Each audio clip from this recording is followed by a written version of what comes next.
Hi everyone, you're welcome. This is Matt Big Ben. So I want to solve this system of linear equation.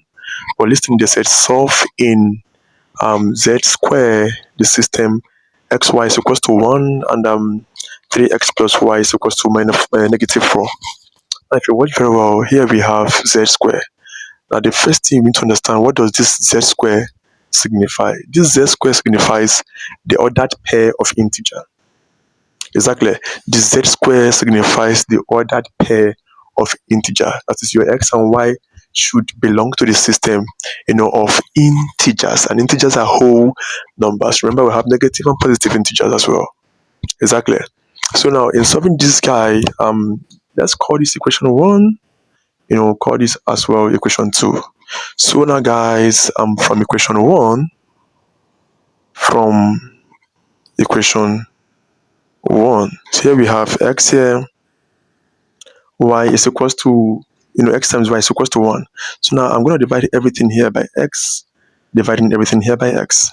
So x will cancel x here, therefore my y is equals to 1 over x. I can call this equation 3. Exactly.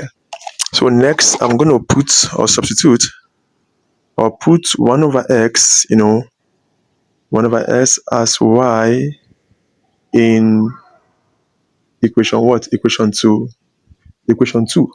This is my equation 2. I have it to be 3x here plus y is equals to negative 4.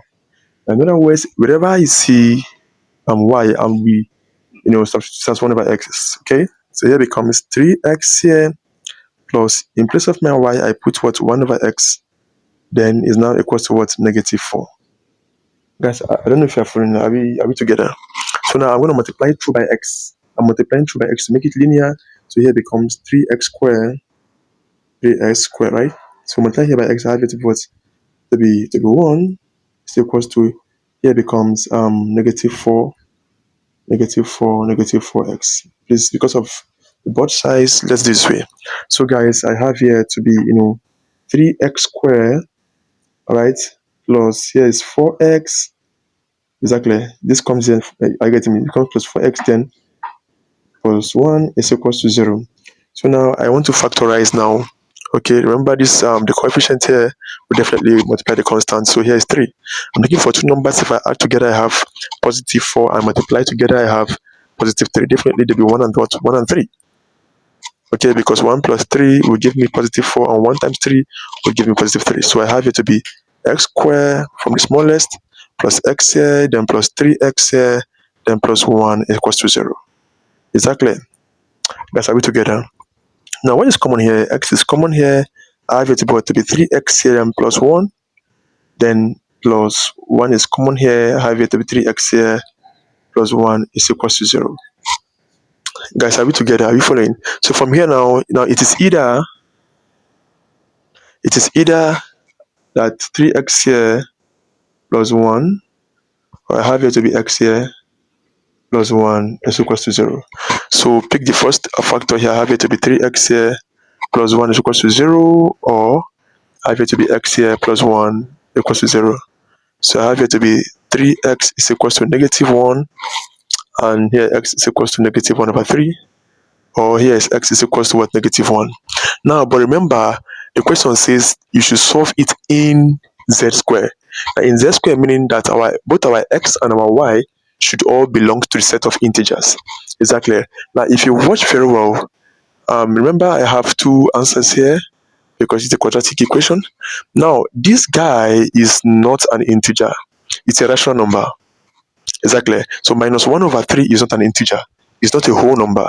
It's a rational number. So therefore, we are not going to work with this particular root. So, but x is equals to minus 1 is an integer. Are we together? Yes, it belongs to a set of what? Integers. So therefore, we're going to work with it. So now I'm going to substitute x here. I'm going to put here. So I'm going to work with this one. This one is hereby neglected because it is not an integer. So put minus 1 here as x in, we can pick any of the equation we want, to get, maybe let's say in equation 1. In equation 1. Equation 1 here we have x here, xy is equals to 1. Are we together? So what I have here now, guys, so in place of x here, I'm having here, minus 1 y is equals to 1. So here I have it to be minus y is equals to 1. So therefore y is equals to negative 1. Now guys, if you watch very well here, both x here, my pairs of um my pairs of integers are x is equals to what? X is equals to negative 1 and y is equals to what? Negative 1. Now we can deduce and conclude that both negative 1, negative 1, they both belong to set of what? Integers. So we can say that here, that x here, both x here, comma, or let me just say here, yeah, I can say both x here, comma, y belongs to set of what? Set of integers. So these are my answers. Exactly. Because now by this z square, it means that x here should belong to what? Set of integers, and my y here as well should belong to set of what? Set of integers. Exactly. Thank you very much, guys. I hope this question meets us very well. Please do have a wonderful time, and do not forget to share, to like, to subscribe, and to follow.